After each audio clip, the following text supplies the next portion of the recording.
Welcome to Shop Talk Live, episode number 284.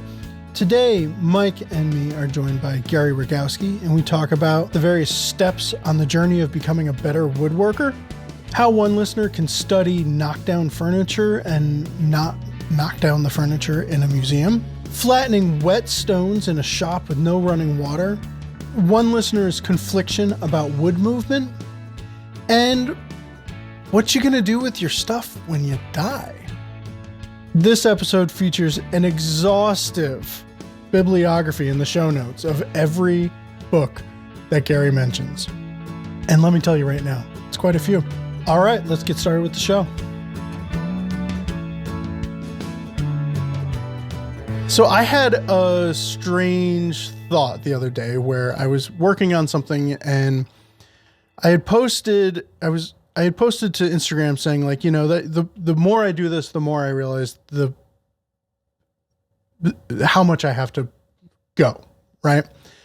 And somebody replied, talking about, oh, well, all of woodworking is that way. And I thought, no, it's not. I know when a joint is closed on a piece, you know, like that's a binary thing. The joint's either closed or it's open, you know? And then I got to thinking, wait a minute. All right, I'm about to talk to in any list of, you know, authorities on woodworking joinery in modern times, you two would be on that list. So what are the things that you're continuing to learn? Is it for like, once you master dovetails, Gary, do you just master them?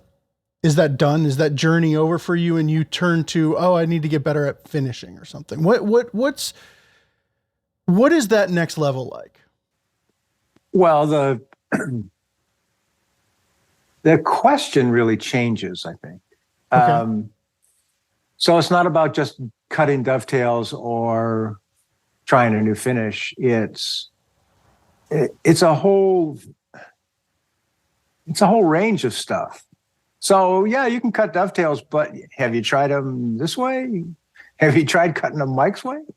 I cut them different, and then you see someone's technique, and you go, "Oh, I never thought of that." Yeah, and it's fascinating.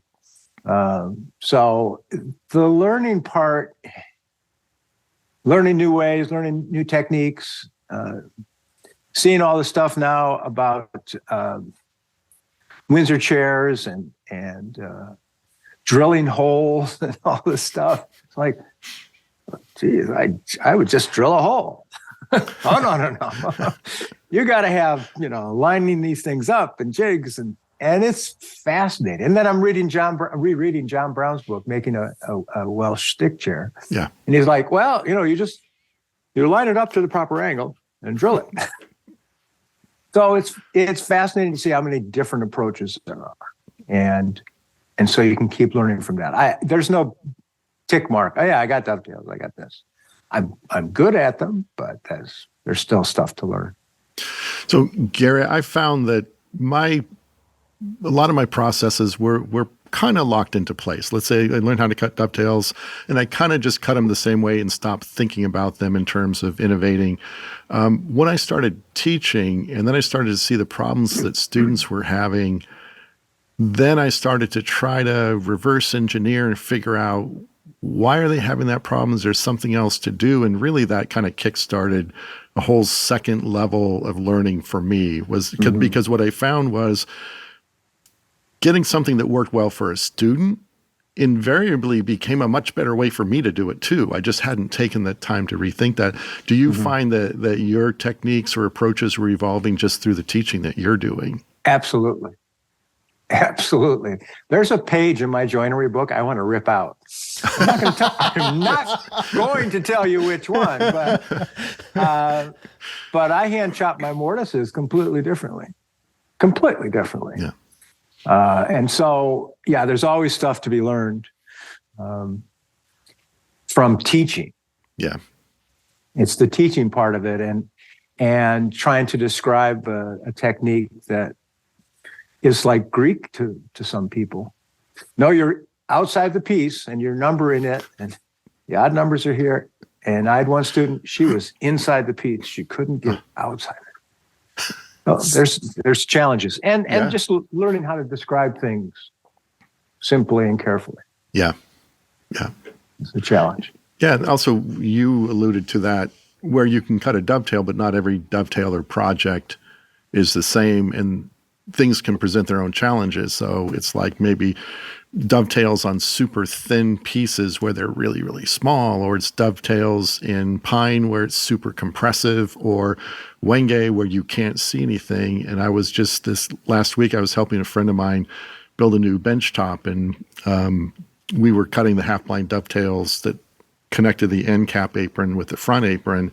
And just because they were big, they were heavy, they were long, I've cut a lot of half-blind dovetails, but this was it was the first time I've had to tackle this challenge, and it took everything I knew about cutting dovetails to cut this one. And in the bench top we were replacing, my buddy made it same dovetail aprons, and he looked at it and he said, those dovetails were the very first dovetails I ever cut, and they're like super rough. And it's just like, wow, that was a really tough dovetail to start on, because kidding. Because I've got about 30 years of dovetails went into my attempt at this here, and right. You minus that,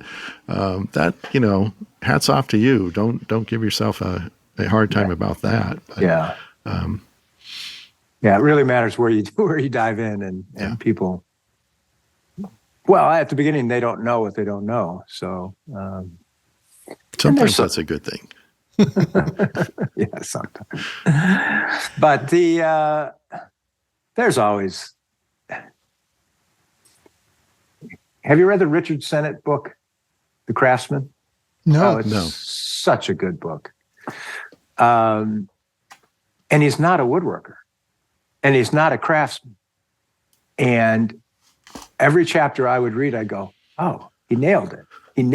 He just understands." He's I don't know what the description is. He holds two chairs, one in the States, and then one in London. Mm-hmm. Anyway, he's, I'm not going to try to describe him. I don't know what his official title is, other than he's really smart. Okay. And, his writing about craft is a craftsperson is someone who's always trying to improve. Mm-hmm. Every time you come back and you cut that dovetail, just like you were saying, okay, I've got to dip into all my history of cutting dovetails. You're trying to get better with each effort. Boredom can come in after the fourth corner, but you're still, when you get back to it, you're still trying to, okay, I'm not just going to cut dovetail. I've got really good dovetails today. So. Cool. Well, speaking of books, I know, Gary, you've written a couple, more than a couple. Do you have another book in you? Is that something you aspire to? You got any ideas for what it might entail, whether it's more the philosophy or more the how-to? The answer is yes. It's both. Okay. I'd like to do a book on creativity that lines out processes that people could use to unlock their creativity. And I you get so many students who are beginning woodworkers, or they've done it for some time, and they bought a table saw and they've bought a router. And okay, now it's time to start designing. And they are deer in the headlights. It's like, oh God, I can't do this. Yeah. But you can. It's like drawing. I said, how many of you can draw? And it's like one person does that. And I use the Betty Edwards book, her approach. Oh, cool. Drawing on the right side of the brain. Yeah. Ridiculous. Such a great book. And you can have anyone drawing in half an hour.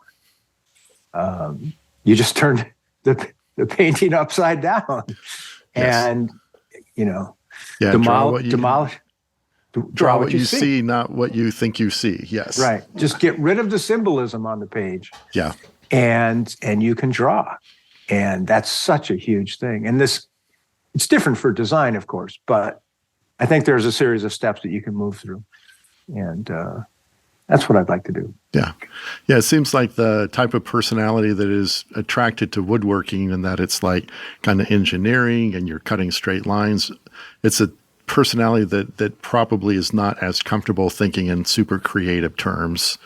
Well, and it is engineering, and I'd say 90% of it is, but that 10% makes all the difference in your piece as to whether it looks like it was handmade and it was truly crafted, or you bought it at Wayfair. Right.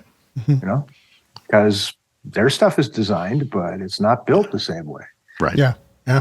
And I'm trying to get my students in the online program to understand you have to front end load your process. You have to spend time with the prototypes. It's in Witold Rybczynski's book, terrible name for a book, Now I Sit Me Down.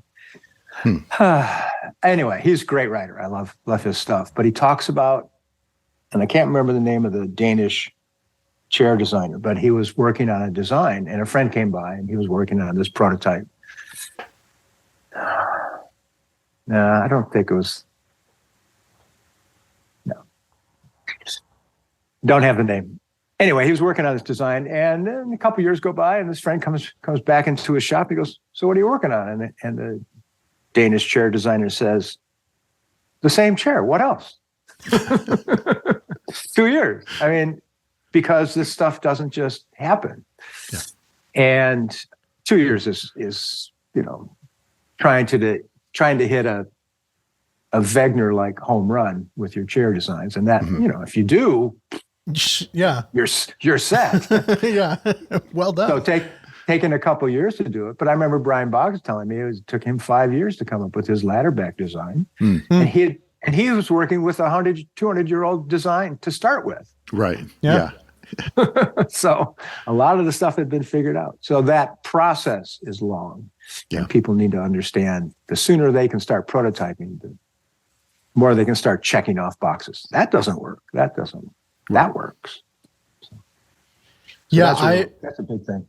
I mean, it's totally different, but with the ukuleles, I thought at 10 I would be getting there. And I'm 6 in and I'm going, no, it's going to be another 10 at least, where like the craft meets the design, meets the whatever, all of that.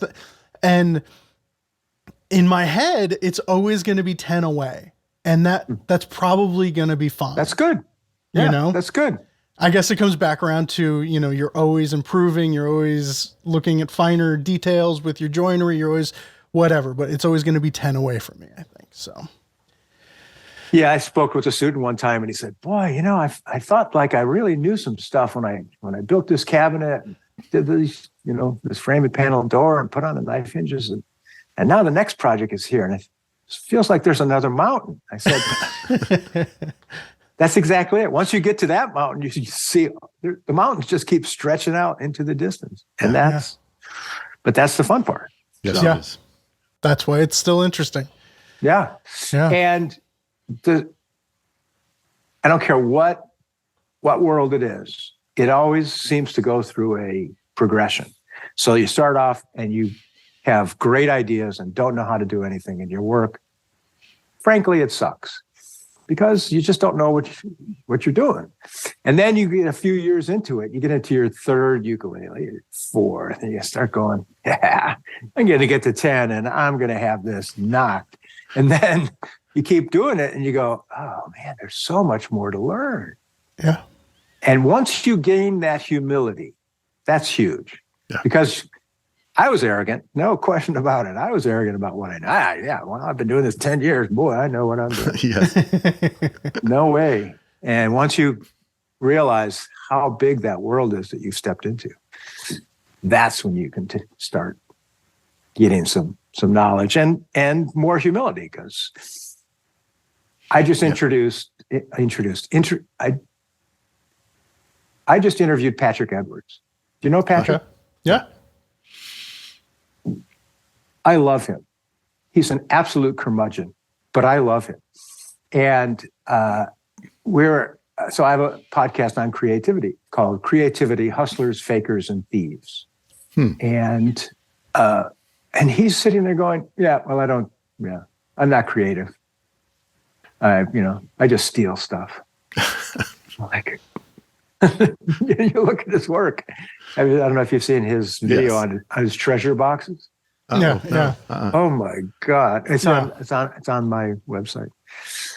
And it's just, my goodness, I had no idea this world existed, particularly on the West Coast, because Mike, the West Coast is different than the East Coast. Yes, it is. Yes. It's really different. Yes. And there he is down in San Diego making these incredible designs. Yeah, he may be stealing the flower shape from somewhere, but yeah. So it's amazing stuff. So good artists borrow, great artists steal. Yeah, it's a huge world, and there's a lot of great stuff to steal from. Yeah. So, well, let's hit some questions. I'm trying to think which one to start with, because something one of you said triggered this question, and I think it's the whole working backwards thing. But this question's from Bruce. I've searched for years for traditional knockdown joinery details for wardrobes and larger, I said shranks. I don't know what that is, but it has been difficult to find any sufficient details to build this type of furniture with sliding, locking joinery using wedges and other locking technology. Where can traditional joinery be researched, since museums in the area where I live don't have many examples, and all requests to the docents have been declined when I inquired about asking for pieces to be open for interior viewing or inspection. So, can I knock that piece down? Can I just take those wedges out? I'll put it back together. Where do you begin with this, Mike?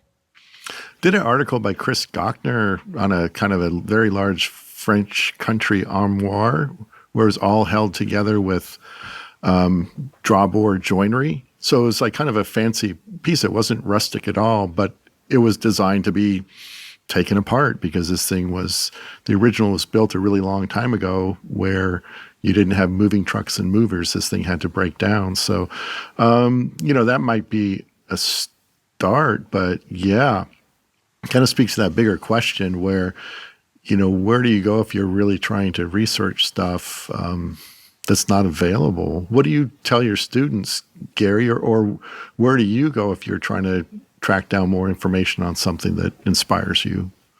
Well, our third year group is sort of a graduate group of our online program.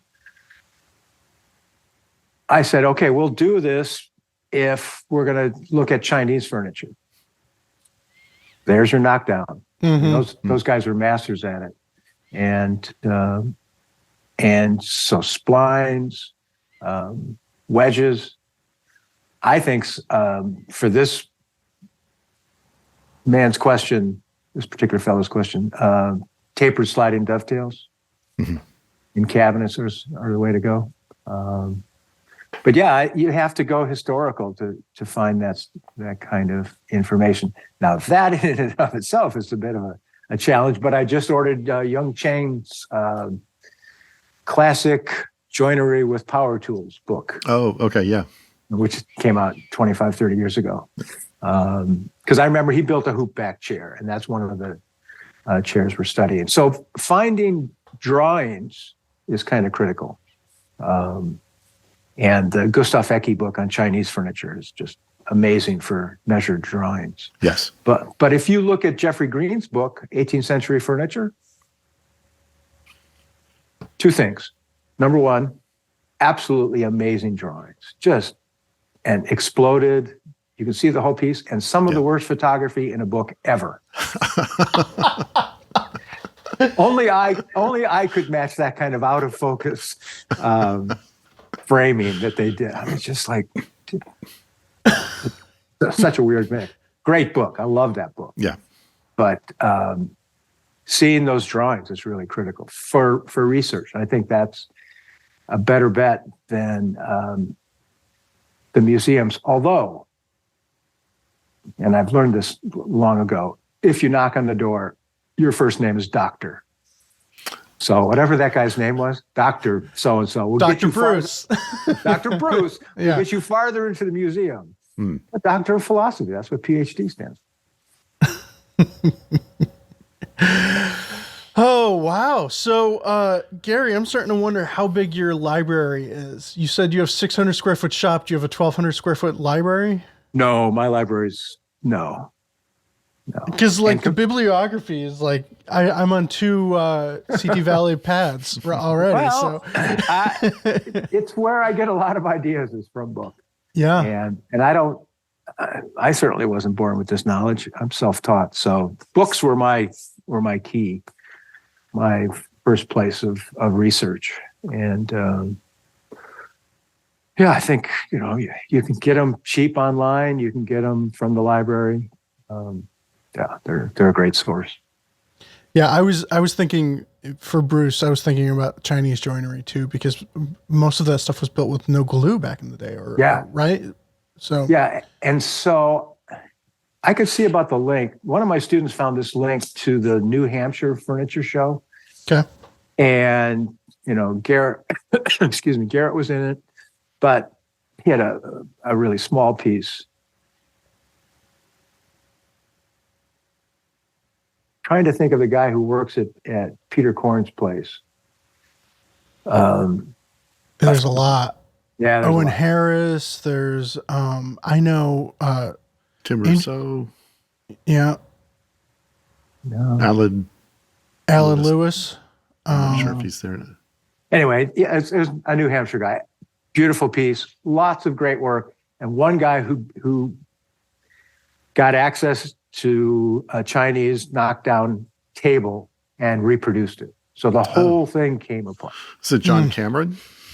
I don't Okay. remember. I'm sorry. We'll find out. Yeah. I can Link in the description. Yeah. John, he lives in Gloucester, Massachusetts, but he did a knockdown Chinese table on the back cover for us a few years back, and now he's in the process of actually doing an article on that. And it's maybe at first glance, it's one of those very simple little table, and then you start to pull it apart. It's like, oh my gosh, like this journey is a lot. Like you said, this is going to be a lot longer journey than I thought it was going to be. It was such a small door that I stepped through. What's in here? Said Alice. It's true. That's really That's awesome. Yeah. All right. Well, we'll definitely figure that out and put a link in the show notes. Okay. Show notes are going to be chock full of links and books and all sorts of good stuff. All right. So here's one with a link, and I almost requested permission to put this one in, but I guess we didn't chat that much before this. But from Rob, this is a heavy one, but important. I have another discussion point which may be of interest, and I cannot recall you discussing it before. It came up in the Fine Woodworking Forum this time. What to do with the collection of tools when you die or become unable to use them. The old trope of the partner selling them for what I told her I paid for them holds true, but it seems some users sort of expect their collections to be used together in the future, and others, like me, are unconcerned. There are a number of interesting perspectives on the forum as discussion points, and I would enjoy hearing your take on the issue. And this post is from a few months ago, but I remember it coming up and reading like every single word, which is rare for me in a woodworking forum. A lot of different perspectives, but like it's a legitimate concern. So Gary, you just went from 5,000 square feet to 600 square feet. So you've called the herd, if you will, probably. But is this something you think about? Yeah, absolutely. Yeah, it was a big deal. I didn't work quickly enough, and then the pandemic hit, and Portland itself was undergoing some serious challenges, livability-wise. So I made a quicker move than I wanted to. I was really trying to set up a kind of legacy program like Peter has in Maine so that a nonprofit could carry on this work and we keep the tools together. That didn't happen. So I have some tools. In my will, I'm giving my tools to someone who's a woodworker, who's younger than I am. Yeah. And I'm giving some special machines to some special people. It's a really difficult question, this death cleansing that the Swedish are fond of talking about. Let's get rid of the stuff. I'm not going to take it with me, and I'm not going to use it again in the next 10 or 15. So sometimes now when I start to build stuff, I go, this is the last time I'm probably going to build this piece. Jeez. Okay. Yeah. Well, it's true. So if you don't have someone, in line in the family, or all your relatives are schmoes when it comes to woodworking, then I think the best thing is to get it to school programs that can teach youngsters. Let them see what great tools look like if you have great tools. Yeah. I think that's the best thing, is to try and pass it along to the next generation. Yeah, and the other sort of the complement to that question of the tools is the knowledge and using those tools. I mean, this maybe gets a little bit deep as well, but I mean, really, when you're gone, then all of your specific knowledge you've gained over all those years in terms of putting those tools to use is gone too. So I think just as important as thinking in terms of where these tools are going to go, is there a way that you can pass along that knowledge to someone? Because a chisel's just a chisel. A combination square is just a combination square unless you know what to do with them. So it's an easy answer. It's hard to implement. And that's just, find someone that you can be teaching the craft to, because then you're passing along not only the tools after you're done with them, but also the knowledge that you've accumulated over the years. And obviously, writing in videos and articles and that kind of stuff is kind of and teaching is a really powerful way to kind of pass on that knowledge. But for a lot of us working just on our own in our own shop, kind of struggling through it, there's a ton of knowledge there, which would be really cool if that can get passed on. So bottom line is, don't wait too long before you start to think about this. Yeah. It could be, a neighbor kid down the street. It could be joining a guild and giving demonstrations. And you mentioned the schools. Yeah, I think, there's a lot of people coming into the craft through a lot of really, really good schools. I think maybe finding a school that has a program, or maybe we need to figure out a program of donating tools. I mean, I don't want to donate tools and then just see everything on eBay the next week. That's not the point. But well, it's I had a similar conversation with I've been shooting with Dan Fea, and I have, I work for a woodworking publisher. I have a mess of woodworking books, right. A lot of which I bought, some of which, were in the free bin at work or whatever. And for me, I have the means to find that information online when I need it. So we try and live a little minimalistic with having extra stuff lying around. But so I've been talking to a makerspace in New Haven about, just here, take this huge collection of books, probably $1,000 worth of books or something. And so your members have access to it. And Dan said that happens at North Bennett a lot. And one caveat that he always says, though, is just like, I can't guarantee that this is going to remain intact. If you donate your grandfather's tool chest, I can't guarantee that it's going to be on the wall and it's going to be, Rob's collection of tools. A lot of times they get broken up, and a student who needs better tooling and can't afford it or whatever gets pieces of it, and some of it gets put into the school use, and some of it gets, but one caveat that he always has is that, like, if you donate it to us, you're donating it to us. And if that means it gets sold, it gets sold, or whatever. And I get that when I think about it. It's like, okay, you're handing it to them and saying, do with it what you will. Now, if it went off to like some person down the road and then the whole collection is on eBay, yeah, that's a totally different story. Right. But yeah. I think that what's important to remember for the people who might be donating is that this collection of tools didn't come from one source. It came from, so many different places, almost as many places as there are tools, almost. So, if the tools get scattered, that's okay. Yeah. It really is. There's no, be nice to keep the set of chisels together. Makes sense. But if one set goes there, one set goes there. Yeah, I asked Patrick Edwards about his tools, and he's got Hundreds. thousands. Yeah, you're right. Yeah, thousands. Absolutely.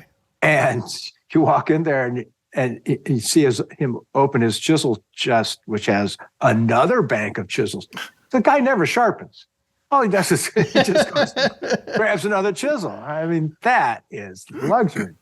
So, but he's got a partner who's younger and he can hand those tools off. Patrice, his library, which is very extensive on it. But it's something that everyone faces. There's this incredible tractor museum out in Eastern Oregon. I was out there on a vacation, just kind of farting around, and the bed and breakfast owner said, "Yeah, you should try this. Check this. It's just a barn, just filled with tractors." And the guy, he would take a tractor, rebuild it, make it run, stick it in the museum. I said, "So what are you going to do? What are you going to do when it's time for you to go?" And he goes, "I don't know. I haven't figured it out yet." You got to pass it on. You don't want collections like that to get broken up. But, workaday tools, they came from 1,000 places. So. Yeah. Well, and logistically, I witnessed something like this somewhat recently where a friend messaged me and said, "Hey, a friend of mine's father's passed on and needs to sell his lumber." He was a luthier. And I brought another friend and we stopped by, and I felt so bad for the family because nothing was labeled. None of the wood was labeled. And especially in luthier stuff, it's just stacks and stacks of individual pieces. And they didn't know what it was. So they didn't have any place to start with how to sell it. And then the more we looked, the more I found hand tool after hand tool after hand tool. And the guy was a avid collector. And I wound up calling a tool dealer buddy of mine and saying, and who was right down the road. And I asked, the owner's permission. I said, can I have my friend come by and take a look at this stuff? And he's going to lay it out for you. And he's somebody who has, a published history of tool sales and says, I will pay you 60% of what I will sell it for. And this is what I'm going to sell it for, and blah, blah, blah. And we'll lay it all out for you. And so a part of me wonders if anyone who's worried about this should kind of look into local tool dealers and give your loved ones in a will or in an email or whatever in passing a contact, to say this person will help you sort through it, and they're going to make money off of it, but they're going to be honest about it. Better value actually than you'll get on eBay. Yeah. And, so he came in and said, I can offer you X number of $1,000 for this stuff. And my luthier buddy came in and said, I can offer you X thousand for all of the wood. And they were hesitant because it was like, it might be worth more than that. And he goes, but nobody knows. Nobody knows. And so I think find a local contact and label your lumber. I think I've said that on the show before. Label your lumber so that people aren't wondering whether it's maple or whatever, So. Yeah. Sound advice. All right, let's take a quick break. I want to let everyone know about Taunton's upcoming e-learning course, SketchUp Fundamentals for Furniture Design, with honestly one of my favorite SketchUp artisans, Dave Richards. Today, the day that this is published, Friday, February 10th, is the last day to get early bird pricing. So head on over to finewoodworking.com/e-learning and jump on it right now. And if you're saying, Ben, why am I just finding out about this right now? That's not true. If you'd subscribe to our e-letter, you'd have known about it already. So head on over to finewoodworking.com/e-learning and also head on over to finewoodworking.com/newsletter and sign up. We won't bug you that much. I'm steam bending again. And I'm doing this. I'm not going to tell you it's what the original idea was. Well, yes, I will. It's a toilet paper holder, and but I came up with this shape that I really like, that I reverently stole from Charles Rennie Mackintosh, of this kind of stalk, and then I bent it. Which, so the front of the Museum of Art, what's it called? Glasgow Museum? Okay. No, the Museum Art School of Glasgow, something, I forget. GSA, Glasgow School of Art. GSA. Anyway, on the front, he's got this metal grating or grill. And he stole, reverently, from the Japanese, these idea of mons, which are heraldic symbols. So when you're in battle, you can see, oh, we're over here. Go to this group. Anyway, he put those in front of the building. And so I took that idea, and I'm doing this steam bend thing, and I did 8 of them. And now I'm trying to figure out how to hold them and wrap them with maybe some riven wood. Anyway, jeez, it's fun. Yeah, for a toilet paper holder. It's so sad. That may become something else. I mean, I could make a table out and put a glass top on it, but that's fun. So right now it's a wastebasket holder. Steam bending is magic, though. It's just so fun. It's so fun. And I did it all in the kitchen. It's all done in the kitchen. Awesome. Are you like doing it in a pot or something? Or I got an extra big roasting pan, put it on 2 burners on the stove, so much water. They're only 3/8 thick, so it takes 15 minutes. I put a plywood lid on top so I'm not losing heat. Boiling it's the best way to steam wood. Well, because the heat's direct. I mean, there's no loss of heat. So it's really quick, and then it just bends like overcooked pasta. That's crazy. What's his name? Russ. It's the ladderback chair maker, Russ Philbeck. He had a long tin like gutter made up to boil chair parts in. Sure. On a couple burners. And it's just, he just throws the whole thing in there. Yeah, totally. Yeah, it works. It's just it doesn't have to get that complicated. Yeah, apparently just a big thing right on your stove. That's a great way. Big roasting pan. And I've got a PVC tube. All of this stuff was air dried. The oak I bent was air dried, but the alder was not. So I threw that in a tub of water overnight, a couple of nights, and everything bent just super easy. Cool. And I wanted to test how long things should be left. And this stuff, I took it out after a day in the form because I only had 2 bending forms. And a little springback, but not terrible. So nice. I was impressed. So that's what I'm playing with these days. Yeah. Mike, do you have anything going on? You had a busy week, so. Yeah, I mean, this is almost a smooth move because it makes me mad that I hadn't tried this out sooner, even though I knew about it. We've done lots of articles on tapping wood for screws. And it's always sounded, that's kind of so technical because I've done it in metal and you have to have the things and you have to turn it by hand and back it out and put the oil in there and keep going. And it was always this, and you needed that right special lettered drill bit, for the right tap size. And it was all just like it just sounded horrible. But again, we were working on this workbench where we were attaching a lot of the vise hardware and pillow blocks to the underside of the bench. And the instructions said tap it. And the person I was working with, he was saying, yeah, I'm just going to use threaded inserts. And I'm like, yeah, I would just use threaded inserts.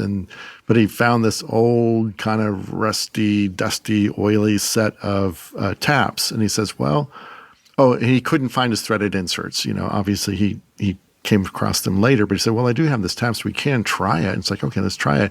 And it was so easy and it was fast, and you just drill the hole, and the tap you can just stick in a hand drill and just kind of run it at low speed. And, it doesn't take a lot of care to avoid trying to strip this out. And we were working in white oak, and man, once you tap it, you pull it back out and you start threading that little bolt in there. It's like, oh man, I could have been doing this for a really long time. So I'll definitely be doing much more of that in the future. And again, we've run articles on it. I think Michael Fortune has talked about it and other people as well. But that's a super cool technique. Fun. My all-time favorite tool of all time for this week is, I'm just going to continue talking about my experiences with Dan Feo over the past few weeks shooting, just because it really has been kind of game changer for me. We're doing a video on Dan remaking a Queen Anne chair that Phil Lowe had made on video for Fine Woodworking in the 80s or in the 90s, I think. But so it's kind of this circular thing. But one thing that a set of tools that I've known has existed but never really given much weight to in my work has been rasps, and especially files. And I have a drawer full of files and for metal and things like that. And watching Dan rasp wood, and then, he uses, a Nicholson 49, a Nicholson 50, and then he goes to a Grobet 2/0 file, and then 2 scrapers. But that 2/0 file has been like the real mind blower to me. And like, I feel like I've never really used files in my woodworking thinking, they're metal tools, but no, it's shaving wood away. It's doing it. And if you get the right ones, it's not a chore. And I know, like right now, the one that I've been using in the week since is a number 2. And maybe one of you can explain this to me. Why is a 2/0 coarser than a single 0, coarser than a 1, a 2, 3, 4? Like, why does it go the opposite direction as steel wool and wire and all of these? Like, come on. But if you know the answer to that, please leave a comment below. But yeah, just files. Don't be afraid of them. Good. Yes. All right. So I think we've got time for one more question. Should we do the TV stand question with the wood movement? Yeah. Oh, right. Sure. Okay. It's either that or flattening, sharpening stones. Just get yourself a bucket and some water. Doing your job. All right. Put a piece of plastic down on your workbench or a piece of glass. That's pretty simple. Yeah. Answer this real quick. I've heard you discussing flattening, sharpening stones. I don't have running water in my standalone shop. This is from Joe, by the way. So I bring my stones into my house to flatten. This is a major pain. Basically results in me not flattening as often as I should. So just a bucket. Well, I would go with sort of like a long, shallow Tupperware, a lid, something you can keep a lid on. Okay. And just keep some water in there. And just, I use a diamond plate for flattening. So I just kind of go in there, stick the stone in there, diamond plate, make all my mess in this little Tupperware, get it out, dry it off, and there you go. And I keep those kind of machinists wet paper towel wipes so I don't have to go into the house and wash my hands, because once you get all that, metal swarf on your fingers and stuff, turn them black. So I don't, yeah, it's nice to have a sink, but I think there are ways around it. And I think there's a downside to for me, it's a downside going into the house to have to do anything at the kitchen sink. Because then, like, once I'm in the house, I've broken the seal. I've like left my sanctuary, and now I'm public, and so I got to get in and get out. But a lot of things go off the rails, once I step out of the shop. Sometimes I don't get back in for a while. So I'd say if you can figure out just a down and dirty way to get stuff like that done in the shop, you're better off for it. Do you agree, Gary? Bucket? Yeah, bucket. This little 600 square foot shop I'm in now, I was going to put a bathroom in and a sink, and there's be my water, and that would be great because my last shop had water, and I don't miss it. I mean, I have a sharpening table that's bolted together, but a piece of melamine on top, so if it gets wet, it's no big deal. That's number one for me. And then a piece of glass and sandpaper to flatten my stones. Oh, so you're flattening glass and sandpaper? Yeah, glass. Your whetstones. Okay. Yeah, because are my whetstones or are my diamond stones flat? The scratch pattern. Don't wander down that road, dude. Don't do it. Scratch pattern is always different, going from stone to stone. So anyway, I just do it on glass and sandpaper, and it's a mess, but it's not a piece of melamine. Put a piece of melamine on your bed. There you go. There. All right, last question is from Ed. I want to build a TV stand that looks similar to another piece of furniture. The lower shelf will have a section that is constrained by the legs, so I need to leave room for the lower shelf to expand and contract. But the existing piece doesn't have space built in, and it has not been a problem since I bought it over 10 years ago. Am I overthinking this?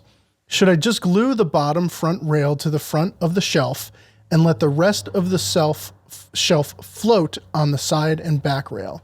Or will it be okay to leave no room for expansion between the legs and glue the shelf to the front and rear side rails? And I'll try and remember to get this photo posted in the video. But if you're not watching the video, it'll be in the show notes. So, gentlemen. Two things we can agree on. Number one, wood moves. Number two, the other woodworkers don't know what they're talking about. So, I have my opinion, but the 18th century reproducers will take a 24-inch wide board and glue it into a post. Makes no sense to me, but,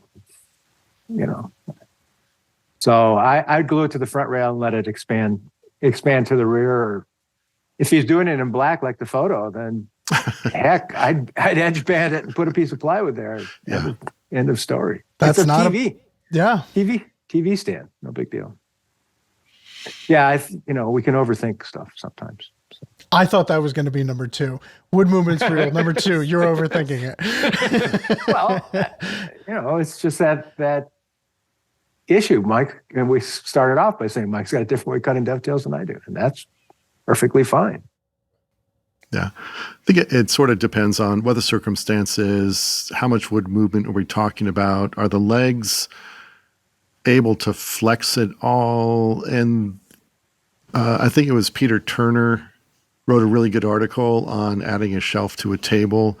And it seemed like 90% of the information was how do you accommodate wood movement in this? And it seems like that notion, it's like, I want to do, add a shelf. How do I incorporate wood movement? And it's like you said, Gary, 90% of designing is engineering. And I think that stuff like that, it can't be an afterthought. I think the more you build and the more you sort of internalize these concepts of wood movement and accommodating that, the more you're bringing that toolkit to your work and the more you're designing with that in mind, because that will impact. I mean, so much of what we do is about building things out of wood that moves, and we don't want it to blow up. So, of course, you mentioned woodworking in Southern California. I learned furniture making in college, and we learned about wood movement, but it was kind of a theory only because in California on the coast, humidity never changed. And so I kind of gave it lip service, mostly ignored it, moved to Connecticut. And like when the heating came on in the winter, in the middle of the night, you hear this crack, pop, crack. And it's just like, wood movement. Okay, this is a thing. Yeah. So it's really true. Your environment makes a big difference. Yeah. Let me tell you a quick story. I was a new woodworker. I was in my basement shop, my first shop, and I was making a router table, and I had 2x2 posts, and I needed a shelf for the bottom. I spent hours staring at that. Well, if I cut a dado, and then I might be weak, and I'm gluing in a shelf, and there's no good gluing, and it's still together.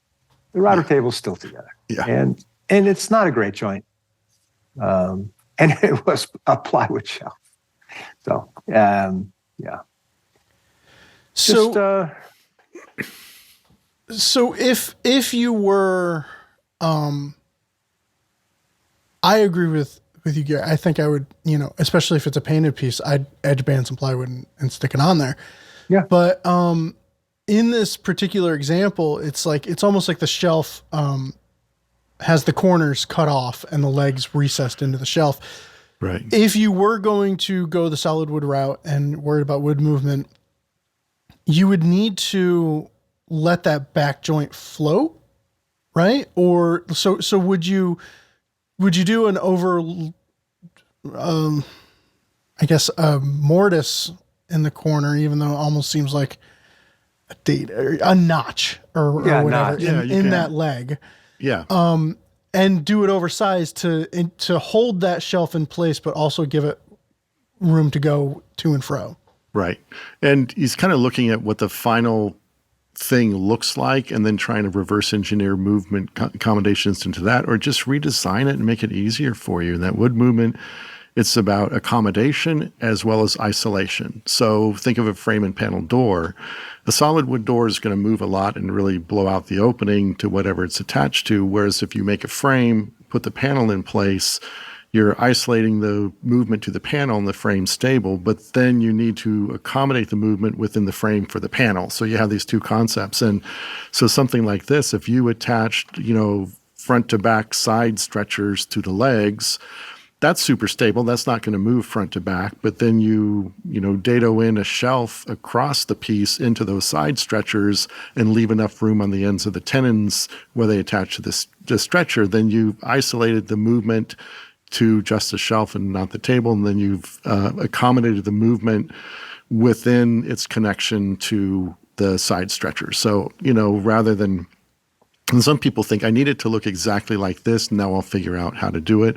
Or you can build, what's the easiest way to accommodate this? What are my options? And then how do I want it to look? And that's going to determine which way I go with it. So I think in this case, it's tough. You're starting with a store-bought piece painted black. So who knows how much real wood is even in there to begin with. And now you're trying to kind of replicate that in solid wood and maybe kind of give yourself some leeway, maybe start to design something not exactly that same thing. But here's another woodworker and his opinion. Yeah. I would pack out. So he's got those two legs and a stretcher, but the stretcher isn't flush with the insides of the legs. I'd pack out that stretcher. I'd add some either rub blocks or you put wooden blocks in it. You can screw up into that, allow for movement. Glue it at the front or screw it at the front, put wood blocks at the front, screw it down tight there, and have wood blocks in that packed out piece on the end stretchers, and then it can expand and contract. But don't notch in the legs because you do introduce a little bit of weakness with a notch, depending on how deep you go. But. So when you say pack it out, it's on the bottom where no one's ever going to see it without flipping the table over. Yeah, because the shelf goes on top. Yeah. Interesting. Yeah. And then you can notch around the post. But if you pack it out, then it's a nice straight line right across. And you can use that technique in your cabinet build. Because how do you put the bottom in a cabinet, in a frame and panel cabinet? There's a lot of different ways of doing it. There's a lot of ways to do it. Wait, give me 15 minutes to come up with another way. Better. It'll be better. So, everyone's got different ways. And it's a bottom shelf of a TV cabinet that'll be covered with stuff. Just do it. Well, it's a question. If he's really trying to do his best work and he wants it to be solid, and I don't want to minimize that at all. I get it. It's important to him. Great. Then just allow for wood movement. Cool. And you're good. Yep. And all the other woodworkers are wrong. That's a given. That's how I start the day. It's like, I was thinking, so I listen to sports talk shows sometimes, and I was thinking about, they were talking to somebody about, well, you're not the best player on the floor. And every time I played hoop and I played volleyball, I played football, every time I went out, I said, I am the best guy on the field, even though I knew I wasn't, with my limitations and my bad knees and my sciatica. So I had this whole list of ailments, but I still felt like I was the best with my ailments, best guy on the field, even though I wasn't. Give me the ball, coach. Yeah, same thing with woodworking. I'm the best woodworker there is. Nah, not even close. Well, that does it for this episode of Shop Talk Live. Thank you to Gary and Mike for joining me. And again, a bibliography of all the books Gary mentions can be found in the show notes. And just so that you know, some of them are going to be affiliate links. Head on over to shoptalklive.com to find them. And give us a thumbs up on YouTube if you're watching, and a 5-star review on iTunes if you're listening that way, or whatever podcast app you're using. We'll be back in 2 weeks with another episode. Thanks for listening.